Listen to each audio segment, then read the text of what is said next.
Just talk us through the moment, because we've seen a bit of it on video, of when you appeared to surface and you appeared to have found them. It's been mentioned by some members of the press that it was luck. I would say that was absolutely not the case.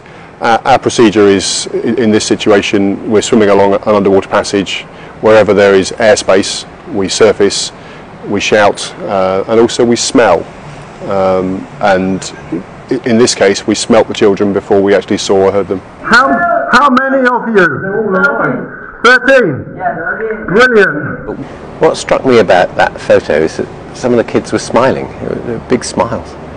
At that point, they were quite pleased, and we spent a fair bit of time up there really trying to boost their morale before we left, because we didn't have any food to give them. We had lights. Looking at the pictures and that famous pinch point, that very narrow bit.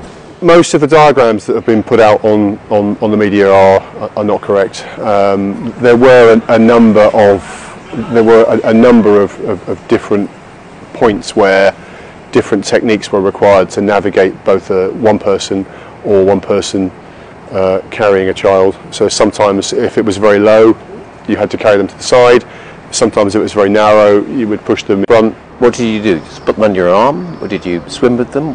How did you get them out? We were fortunate enough to have some local Thai boys from a swimming club, which we took to a swimming pool, and we practiced beforehand.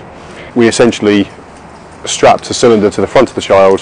They had a full face mask, which is a way of making sure that they can breathe, and essentially we had a handle on the back of the child, so you always need to transport someone face down so that any water runs away from their face, and we were able to manoeuvre them in that way, although they were still clipped to us, so that if we lost them in the visibility, we would always be able to find them immediately. So you pushed them through almost like a wheelbarrow, was it? If you want a picture, it was probably more like a shopping bag.